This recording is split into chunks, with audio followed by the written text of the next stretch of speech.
Pharmacy academy में आपका बहुत बहुत स्वागत है। आज के लेक्चर में हम डिस्कस करेंगे limit test of arsenic. Arsenic जैसा कि आप लोग जानते होंगे बहुत ही ज्यादा पॉइजनस होता है, टॉक्सिसिटी इसकी बहुत ज्यादा होती है। अगर ये हमारे फार्मास्यूटिकल्स में इनकॉर्पोरेट हो जाएगा तो हमारी फॉर्मुलेशन के साथ अगर हम उसे बॉडी में लेते हैं तो हमारी बॉडी के लिए टॉक्सिसिटी कॉज करता है। ये हमारी डायरिया कॉज कर सकता है, वोमिटिंग हो सकती है और भी बहुत से हमारे प्रॉब्लम बॉडी में कॉज कर सकता है। तो आर्सेनिक को हम लिमिट टेस्ट के द्वारा कैसे आइडेंटिफाई करेंगे कि वो हमारे लिमिट टेस्ट को पास कर रहा है कि नहीं, वो हमारी एक्सेप्टेबल क्वांटिटी में प्रेजेंट है कि नहीं। तो उसके लिए हम यहाँ पे लिमिट टेस्ट को परफॉर्म करेंगे आर्सेनिक के लिए। इससे पहले मैंने आप लोग को बताया था कि लिमिट टेस्ट आप क्लोराइड का कैसे करते हैं, सल्फेट का कैसे करते हैं। तो वहां पे जो आप ग्लासवेयर जो मेन आपका अपरेटस यूज हो रहा था वो था आपका नेस्लर सिलेंडर, लेकिन यहाँ पे आपको नेस्लर सिलेंडर यूज नहीं करना है। आर्सेनिक के लिमिट टेस्ट के लिए आपको एक स्पेशल अपरेटस यूज करना होता है जिसका नाम होता है गैडजेट अपरेटस। ठीक है, ये है आपका गैडजेट अपरेटस। ये है एक स्पेशल अपरेटस जिसके जो आपके आर्सेनिक के लिमिट टेस्ट में परफॉर्म किया जाता है। जैसे कि आप प्रीवियस लेक्चर में लिमिट टेस्ट को देखे हो, वहां पे आप दो नेस्लर सिलेंडर यूज करते थे। एक आप मार्क कर देते थे स्टैंडर्ड के फॉर्म में और दूसरे पे मार्किंग करते थे आप टेस्ट। ठीक है, तो वैसे यहाँ पे भी आपको दो गैडजेट अपरेटर्स की जरूरत होगी। एक पे आप मार्क कर देंगे टेस्ट और दूसरे पे आप मार्क कर देंगे स्टैंडर्ड। मैंने यहाँ पे सिर्फ एक बताया है, दूसरे को आप थोड़ा सा एज्यूम कर लीजिए, बाकी सेम प्रोसीजर वैसे ही होगा। ठीक है, तो सबसे पहले हम देख लेते हैं कि हमें रिक्वायरमेंट्स क्या क्या है, कि हमें जरूरत क्या किन किन चीजों की पड़ेगी। तो केमिकल रिक्वायरमेंट्स की हम बात करें एपरेटस में तो हमारे गैडजेट एपरेटस है। इसके अलावा मेजरिंग सिलेंडर, आपका volumetric flask, pipette, glass rod, इन सब चीजों की जरूरत है। तो केमिकल रिक्वायरमेंट्स में क्या क्या आएंगी वो हम देख लेते हैं। हमें चाहिए एक पेपर जो कि मर्क्यूरी क्लोराइड में डिप होना चाहिए। साथ में हमें कॉटन वुल चाहिए जो कि हमारे लेड एसीटेट के सॉल्यूशन में डिप होना चाहिए, मॉइस्चर होना चाहिए लेड एसीटेट के सॉल्यूशन से। साथ ही साथ हमें चाहिए इसमें आर्सेनिक का टेस्ट सैंपल और आर्सेनिक का स्टैंडर्ड सैंपल। ठीक है, और इसके अलावा हमें रिड्यूसिंग एजेंट चाहिए जो कि हमारा जिंक होगा, हाइड्रोक्लोरिक एसिड होगा, standard hydrochloric, potassium iodide etcetera. ठीक है, तो आइए हम पहले इस डायग्राम को, इस अपरेटस के कंस्ट्रक्शन के बारे में थोड़ा शॉर्ट में देख लेते हैं। ये आपका एक फ्लास्क है, कॉनिकल फ्लास्क जैसे आपकी लैब में होता है वैसे कांच का ये फ्लास्क है जिसका वॉल्यूम होता है आपका 100 ml, कैपेसिटी इसकी होती है 100 ml। इसमें यहाँ पे देखिए जो ब्लैक पोर्शन है ये इंडिकेट कर रहा है आपके रबर स्टॉपर को। यहाँ पे एक रबर स्टॉपर होता है जो बहुत एयर टाइट होता है, एयर को अंदर पास होने से रोकता है और ये बीच में सिर्फ स्पेस देता है आपके ग्लास ट्यूब को होल्ड करने के लिए। तो ग्लास ट्यूब आपकी एक होल्ड है जिसमें इसकी एक नीचे की साइड और एक अपर साइड है। नीचे की साइड का जो ये टिप होता है इसका जो डायमीटर होता है आपका 1 मिलीमीटर का होता है और ये बीच में देखिए एक आपको छोटा सा होल दिखाई दे रहा होगा, होल को कहा जाता है ऑरिफिस। इस ऑरिफिस का डायमीटर होता है 2 से 3 mm का। ठीक है, ये लंबाई जो होती है, इसकी हम लंबाई की बात करें लेंथ की ग्लास रॉड की, ये होती है आपकी 20 सेंटीमीटर की, लेकिन जो इसका इनर डाया होता है, अंदर की जो मोटाई होती है वो होती है आपकी 5 mm की। ये रबर स्टॉपर है ही, यहाँ पे बीच में आपका कॉटन वूल लगा होता है जो कि मॉइस्चर है आपके लेड एसीटेट के सैंपल से, और यहाँ पे आपका देखिए एक पेपर यहाँ पे होल्ड किया गया रहता है जो है आपका मर्क्यूरी क्लोराइड पेपर, जहां पे आपको स्टेनिंग दिखाई देती है और जिसकी वजह से आप रिजल्ट को आइडेंटिफाई करते हो कि हमारा रिजल्ट क्या आया है, लिमिट टेस्ट को सैंपल ने पास किया है या फेल किया है। ठीक है, और नीचे ये आपका लगा हुआ है वाटर बाथ जो हमें बॉइलिंग के लिए हेल्प करता है। ठीक है, तो हम सबसे पहले बात कर लेते हैं कि हम टेस्ट सैंपल को प्रिपेयर कैसे करेंगे, क्योंकि हमें टेस्ट सैंपल भी चाहिए और स्टैंडर्ड सैंपल चाहिए।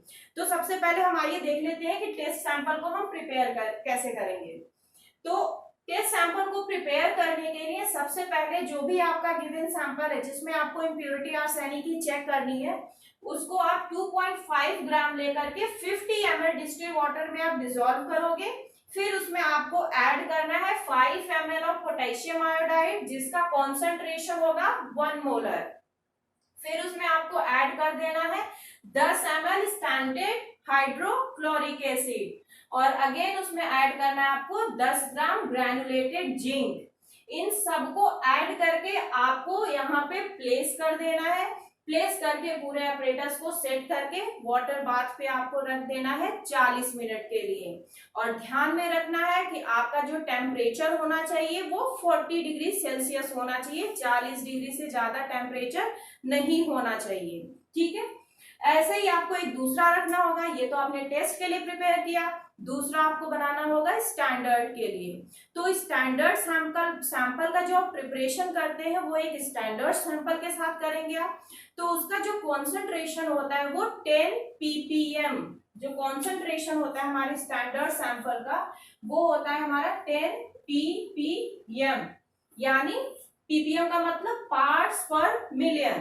ठीक है, ये कैलकुलेशंस है, आगे के एक लेक्चर में मैं इनके बारे में जरूर बताऊंगी, जिसमें मैं सारे आपकी नॉर्मेलिटी, मोलैरिटी, पीपीएम सारी कैलकुलेशन आपको बताऊंगी जो आपको डेली लैब में यूज करना होता है। ठीक है, तो ये आपने इस टेस्ट को रख दिया। ऐसे आपको स्टैंडर्ड का प्रिपेयर करके रखना है। तो स्टैंडर्ड के लिए आपको करना क्या होता है कि 1 ml स्टैंडर्ड सैंपल लेते हो आप आर्सेनिक का, जिसका कॉन्सेंट्रेशन होता है 10 ppm। इसके साथ आप ऐड कर देते हो 50 ml of distil water, 5 ml potassium iodide जिसका कॉन्सेंट्रेशन है 1 molar, 10 ml standard hydrochloric acid और 10 ग्राम ग्रैनुलेटेड जिंक। ठीक है, सिर्फ एक स्टेप में दोनों में डिफरेंस है, बाकी सारे प्रोसीजर एक जैसे ही हैं। इन सबको भी आप मिक्स करके जो स्टैंडर्ड का गैजेट एपरेटस है उसमें आप रख देते हो और उसको भी वाटर बाथ में ला करके 40 मिनट तक हीटिंग प्रोवाइड करते हो। और टेम्परेचर आपका 40 डिग्री सेल्सियस से एक्सीड नहीं करना चाहिए, इसलिए आप यहाँ पे साइड में थर्मामीटर भी इंसर्ट कर सकते हो जो आपके टेम्परेचर को इंडिकेट करता रहेगा। ठीक, अब आपने दोनों को रख दिया हुआ है वाटर बाथ पे, हीटिंग हो रहे हैं। अब हम देख लेते हैं कि प्रिंसिपल क्या है, क्या रीजन है, कैसे हम आइडेंटिफाई करेंगे इसमें आर्सेनिक हमारी इम्प्योरिटी के फॉर्म में प्रेजेंट है कि नहीं है, और कैसे ये कन्वर्ट हो रहा है एक फॉर्म से दूसरे फॉर्म में। तो सबसे पहले हम बताते हैं कि जो आपने टेस्ट सैंपल प्रिपेयर किया है, अगर उसमें आपका आर्सेनिक प्रेजेंट है, टेस्ट सैंपल की जो आप पीएच रखते हो वो एसिडिक इन्वायरमेंट को मेंटेन करके रखते हो। तो एसिडिक इन्वायरमेंट होने की वजह से आपके जो टेस्ट सैंपल में आर्सेनिक प्रेजेंट होता है वो एसिडिटी की वजह से आर्सेनिक एसिड में कन्वर्ट हो जाता है। आर्सेनिक कन्वर्ट हो गया आपके आर्सेनिक एसिड में जो है H3ASO4। ठीक है, फर्दर ये आर्सेनिक एसिड आपका रिड्यूस हो जाता है आर्सेनियस एसिड में in the presence of zinc और HCl। ठीक है, रिड्यूस हो रहा है, इसका मतलब यहाँ पे एक ऑक्सीजन यहाँ से रिमूव हो गया। देखिए यहाँ पे 4 ऑक्सीजन है, यहाँ पे 3 ऑक्सीजन है। ठीक है, रिडक्शन ऑफ ऑक्सीजन। ठीक, फर्दर ये आर्सेनियस गैस जो नेसेंट ऑक्सीजन होता है उसके साथ रिएक्ट करके आर्सेन गैस बनाता है। आर्सेन गैस ASH3 और साथ में वाटर मॉलिक्यूल को रिलीज करता है। और फर्दर यही आर्सेन गैस आपके हाइड्रोक्लोराइड नहीं, मर्क्यूरी क्लोराइड, आपका यही arsine gas mercury chloride paper पे जाकर के इंसिडेंट होता है और जिसकी वजह से आपको पेपर में येलो स्टेन दिखाई देता है। येलो स्टेन का मतलब पीला रंग दिखाई देता है आपको पेपर में। ठीक है, यही प्रोसीजर आपके स्टैंडर्ड के सैंपल के साथ भी होता है और टेस्ट सैंपल के भी साथ होता है। ठीक है, जब आपका ये स्टेनिंग कंप्लीट हो जाती है, 40 मिनट कंप्लीट हो जाता है, तो आप दोनों पेपर क्लिप को बाहर निकालते हैं और दोनों की स्कैनिंग की आप विजुअली स्टडी करते हो, ऑब्जर्वेशन करते हो। अगर आपके टेस्ट सैंपल में स्टेनिंग बहुत डार्क आती है, इसका मतलब है उसमें इम्प्योरिटी आर्सेनिक की ज्यादा प्रेजेंट है, जिसकी वजह से आर्सेन गैस ज्यादा मात्रा में बनी है और वो पेपर को ज्यादा पीला कर दिए, स्टेनिंग ज्यादा कॉज की है। तो अगर आर्सेन गैस ज्यादा हो गई तो टेस्ट सैंपल ज्यादा येलो स्टेन कॉज करेगा और वो आपके लिमिट टेस्ट को फेल कर जाएगा, पास नहीं कर पाएगा। अगर आपके टेस्ट सैंपल में स्टेनिंग कम आती है तो इसका मतलब आप में इसका जो सैंपल है वो आर्सेनिक के लिमिटेड क्वांटिटी में प्रेजेंट है, इसको हम पास कर सकते हैं। फर्दर फॉर्मुलेशन में हम इस सैंपल को यूज कर सकते हैं। ठीक है, तो ये प्रोसीजर हम फॉलो करते हैं आपके आर्सेनिक के लिमिट टेस्ट के लिए।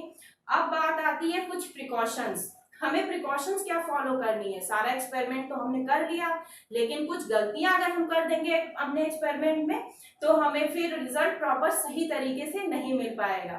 तो सबसे पहला आपको जो प्रिकॉशन ध्यान में रखना है कि आप जो रिएजेंट यूज कर रहे हैं वो आपका आर्सेनिक फ्री होना चाहिए। ठीक है, जो भी रिएजेंट आप यूज कर रहे हो इसमें डिस्टिल वाटर को ही ले लीजिए या पोटेशियम आयोडाइड को ले लीजिए, आपका आर्सेनिक फ्री होना चाहिए। ठीक है, दूसरी प्रिकॉशन आपको क्या ध्यान में रखनी है कि जैसे ही आपका रिजल्ट आए यानी 40 मिनट कंप्लीट होने के तुरंत बाद ही इमीडिएटली आपको दोनों पेपर की स्टेनिंग को मैच करा लेना चाहिए। अगर तुरंत आप मैच नहीं कराओगे तो पेपर का जो स्टेनिंग का कलर है वो फेड हो जाता है, फिर आपको प्रॉपर रिजल्ट समझ में नहीं आएगा कि किसमें ज्यादा स्टेनिंग थी किसमें कम स्टेनिंग थी। अगली प्रिकॉशन आपको क्या ध्यान में रखनी है, जो भी आपका ये टेम्परेचर है वो आपको 40 डिग्री से ज्यादा नहीं बढ़ाना है। ठीक है, या फिर 40 डिग्री से कम नहीं रखना है, आपको 40 मेंटेन करके रखना है। अगर आप 40 डिग्री से ज्यादा टेम्परेचर को बढ़ा दोगे तो ये आपके रिएक्शन को घटा और बढ़ा सकता है, रिजल्ट यानी स्टेनिंग को पहले कॉज कर सकता है, जो कि हमारे लिए प्रॉपर नहीं हो सकता है, एक्यूरेट नहीं हो सकता है। यहाँ पे हम लोग देख रहे हैं हमने कॉटन वूल यूज किया है। कॉटन वूल क्यों यूज किया, इसका क्या काम है, तो ये जो कॉटन वूल होता है कभी क्या होता है कि आपका जो रिएक्शन अंदर चल रहा होता है, जब आर्सेनिक गैस निकल रही होती है, ठीक है, इसमें आपके जिंक ग्रैन्यूल्स भी है, हाइड्रोक्लोरिक एसिड भी है, तो इसमें आपके हाइड्रोजन सल्फाइड गैस भी फॉर्म हो जाते हैं।